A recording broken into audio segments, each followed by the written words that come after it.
Hey, this is Principal Bob, the Electric Principal, and welcome back to my channel. Hey, today we're going to talk about how I set up my IONIQ 5, and it's also how to set up an IONIQ 6 or a Kia product. You know, the brands, all right? And I'm not going to try to tell you how to set up your car. I'm just going to show you what I do. And then you can make adjustments accordingly because it might work better for you than the way I set up my car. And so we're going to look at some of the ways I set up my car, from the really simple to the sublime. And you may think some of it's nonsense, but it works for me, so maybe you'll learn something. And more importantly, you may have something that you do to your car that would be really useful to the channel and to all the folks who are driving Kia and Hyundai products. So add some knowledge. I really like it when people do that. I had a gentleman who I'll give some credit to by name here, who talked a lot about heat pumps in some of the comments and how they actually work and how efficient they are to 11 degrees Fahrenheit. I appreciated the comment because I learned something. And by your students you shall be taught, and that really is true, folks. So that's a good thing, and I encourage you to put comments down and share the knowledge that you have. So let's talk about some of the simple things that I do to make my life easier. Well, one of the things is, just like an iPhone or an Android phone, you can change the icons and where they are on this car. And I just don't take what comes out of the box, right? So if I want to change that, I can simply click on any one of these, and you'll notice that if this will probably different than your car, in the setup menu, I've got this over here. How do I do that? It's real simple. I press and held it down, and then it lets me slide it to where I want it to go, just like on your phone. So this is the simple part, not the sublime. Right? But I like it closer to me. Why? Because I got really short arms. I'm stretched out here just trying to reach this. And so I slide it over here. I let it go. That's good. I also put phone projection just a little bit closer because I use that all the time. And so that's one of the things that I do to set up my car to make it more comfortable. All right. The other thing, I like to use eco mode. I like to save energy when I can. We all know how to go through and get to eco mode by pushing the drive button, right? But one of the things that eco mode does is it cuts down on the amount of heat and air conditioning that the car is going to be willing to do in order to save energy, right? It's all about saving energy. We all know the differences, right? If we push the EV button here, we go back and we take a look at this EV setting, we know how important air conditioning and heating can be in terms of energy use, right? I mean, the car tells us right here, 67 with it off, 60 with it on, right? So when you go into eco mode, the car takes the step of kind of, slowing that down, but you can change some of those things, right? Those are all things that you can change, right? So if I go into vehicle, all right, I can set up some of these assists to help me out. So I just hit vehicle. Now I'm in this particular set of clusters of things I can change. And if I go ahead and hit climate, it's going to give me some options. Right now, I can change this climate feature on this menu. And it's going to bring up this eco mode. And if this is clicked, well, guess what? When you're in eco, it'll decrease the heating and cooling. But I leave this off. I do a lot of eco mode, but I want to be warm, and I just do that manually. It's not that I won't turn down the temperature, because for God's sakes, that's what heated steering wheels and heated seats are for. But it's that I don't want the car doing it automatically. I want to do it manually. And so that's one of the things that you can do to make your car a little bit better. And the other thing I do is real simple. If I click on climate mode here, right, I could just hit driver only, and I have that on most of the time because I'm solo, right? And so you're going to see one side of the car have the ability to change temperature, the other one will not. So that's what I can do to help save energy. And of course, the classic, I'll click the button down here. Let's turn the heated seat on, heated steering wheel. You really don't need those things in a car, but in an electric car, they're really nice because you can use less heated air to warm you versus your heated steering wheel or your heated seat. Most importantly is the heated seat. Steering wheel I could live without, but the heated seat I could not, because I could turn this car down to 67 degrees, crank that heated seat up, and I am just fine and dandy. And if you buy a limited model, of course, you've got cooling seats, same thing for the summer. So that all works. All right. Now, we can also alter some things in another important area, and that's radio. Thank you.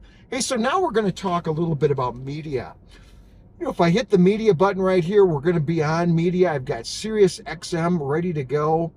You'll notice I've got a number of channels already in here. To add a channel is super simple. It's just not hard, right? If I choose the channel list, whether this is AM, FM, or whatever, I just pick what I want. If I want No Shoes Radio, I could just add it by hitting star here, and it's going to go into my favorites, right? It's just going to instantly be there. All right, let's hit presets up here. So I just asked that to be in there, and sure enough, No Shoes Radio is there. The other way I can add a radio station is by simply looking at my list of things, right? Of SXM radio. I could put Studio 54. I could just tap it to play it, listen to it for a while. If I like it, then I could just simply go down and add the channel at the bottom of the list, and there it goes. So I can add any channel I want, mix and match them, but more importantly, what some people don't realize, I can move them, right? If I just touch this little 3 stripes here, I always call that kind of the Adidas symbol, or Adidas if I'm in Germany. If I just press on it, I can just slide these anywhere I want, right? So I'm going to go take a look here, and I'm going to put the Beatles channel up a little higher, and I'm going to put E Street Radio up right behind it, because I listen to those two more than anything. You know, I've got the 70s right here. That's good, because that's when I was in high school, and we all have to go back in time. I've got the 80s here when I first started teaching, and I went to a lot of dances, right? So I like the music. So there we go. And so you can adjust this any way you want. And you've got this nice set of presets that you can get to almost any time by just simply tapping on it. So that's a good thing. And this works for all of them. All right. So the next thing we're going to do, as long as we're on media and sound and all that, is we can make some adjustments by hitting the home button, the house. And I can make some changes to the sound menu by simply hitting sound, right? So if I hit setup and I go to sound, it's going to take me to the menu that lets me adjust what's going on in the car with the radio. Very nice. Now I've got dynamic speed compensation checked. When I'm going faster, the car gets a little louder. Even EVs get a little louder, and it'll raise the volume.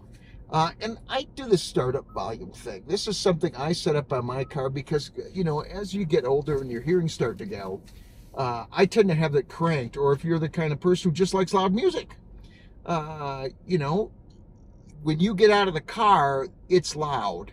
And so the next person who gets in with sensitive hearing may not appreciate it when Ozzy Osbourne is blasting at them at full volume. They may not appreciate that as much as you do.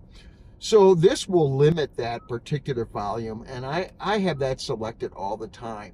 I know this says premium sound, but it works for any infotainment system that we put out. Position, right? I can adjust this to where I want. Often I'm alone, so I just focus it right there. It's simple to do. I can also fade back and forth. How much sound do I want in the front or the back by doing that?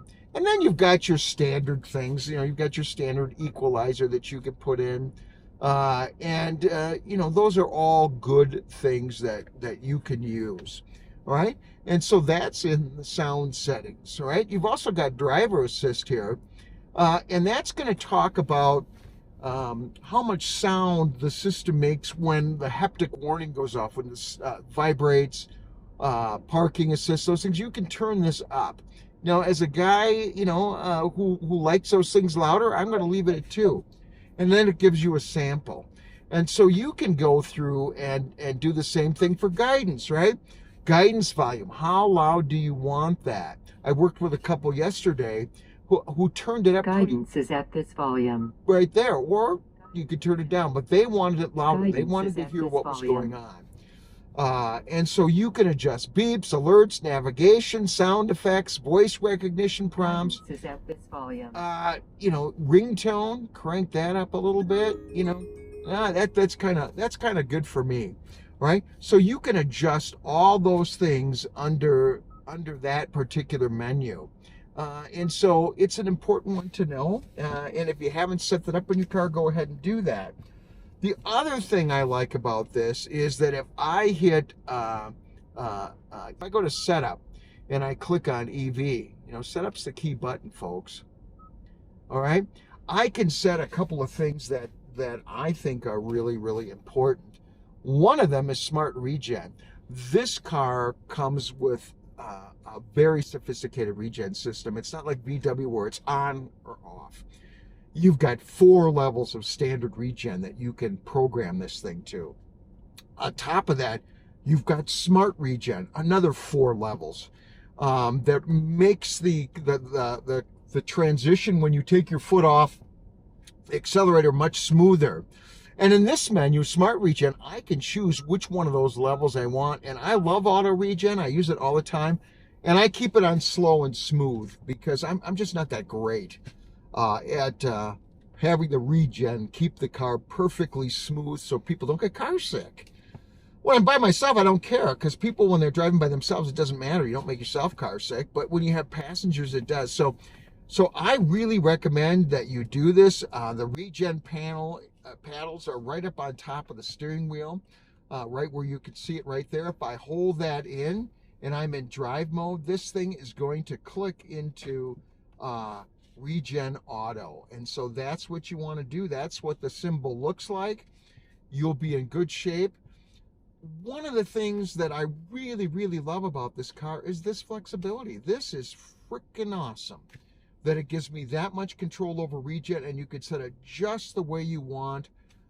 And you know, other cars just don't have that, guys. They just don't put those into the car, and I really like it. You know, I mean, you know, I think that cars have a limited amount of budget when they're produced, and you've got to put your money where things that are important are. And regen is so important. Hyundai put money into that. You know, that's an example. Just like preheating batteries is important. Hyundai put money into that. And a system that is a heat pump, we put money into that. All 3 of those things. Now, do we have every other bell and whistle some other car might have? Maybe not. You know, I haven't got ambient lighting in an SEL right now, but really I'd rather have a heat pump than ambient lighting. You kind of get the point. So that's all good. The other thing is you've got some buttons on this car that you can customize, which I really like. You know, Hyundai and Kia put these dashes in that give you a nice blend of buttons and 2 screens, and that screen up on the upper right-hand side is touch screen. Really nice. Makes it very easy to use. And one of my favorite buttons to use is this one. If I press and hold this one, you can see it here. I can change this so that phone projection goes on, right? I mean, I've got all kinds of other things, HD radio display, quiet mode, blink. It's all great. But for me personally, I like phone projection because I don't have to reach very far, and all of a sudden my Apple CarPlay is on. Or your Android CarPlay will be on one touch of a button, right? So if I'm over here, it's just going to go do that. That's really nice. I've also got a second button up on the steering wheel, and if I push and hold that, all right, you can choose what you want. Like you can cancel routes on your GPS. It's really annoying when you get close to your destination, and this thing is giving you right, left. You can see the charger over there. It's 300 yards away, but you're getting 4 or 5 more directions. Press that button in this mode, and the route is canceled. You know where you're going. I really like this one though. I like the EV screen to go on, so that anytime I pull into a charger or I go somewhere, I just hit this button and I've got my EV screen on. And I can see how I'm doing, especially on a road trip. So, you know, that's my preference. But the whole concept that we have these nice little quick, easy buttons to hit, and they're real buttons. that you can pull up what you want on the screen. That's what's nice. I could set this car up to do what I want it to do. The other couple of things that are really kind of nice to know about is quiet mode. That's another one that I like. If I hit the home button here, I'll use this if I've got people in the car and I'm driving on the highway at night. If I hit quiet mode, the speakers go off in the back, the volume is regulated here. This in combination with putting my own speaker on is really good because I can still hear things. I can listen to music and not wake everybody up, not necessarily. And, I'm not going to put on a pair of headphones when I'm driving my car. I'm just not going to do that, or put in earbuds because, you got to hear the ambient noise around the car. Someone's got a horn on, you want to hear that. So this lets you do that. And the other thing that I like is I like the HD radio mode when it's up and running. When I can get reception, I can hit HD radio and hit Doppler radar. And it's really kind of nice because it lets me see what is going on in terms of right around me, real-time radar that'll show me where the storms are. And if I need to, for example, if there's some storms coming and I need to head underneath that overhang in a bank in the evening, I'll do that to protect my car from hail. So Doppler radar is awesome. It gives you real-time weather, especially if you're driving through the south in the springtime, folks. That's a wonderful thing to have because then you know about where the storms are and what's happening. Hey folks, that concludes my video on how to set up an IONIQ 5 or 6 to my needs, how I would do it. Now, hope you take the video and you apply it to your car and set it up just the way you like it, because that's what electric cars do. There's so many ways you can tailor these cars to meet your needs and make you comfortable and make it convenient to use. And just give you a great driving experience. Hey, if you like this video, please give it a thumbs up. Better yet, subscribe to the channel. I really appreciate all of the 3,000 viewers I have right now. It amazes me how YouTube teaches people what they need to know, how if you've got a question, you pretty much can go on YouTube and find the answer.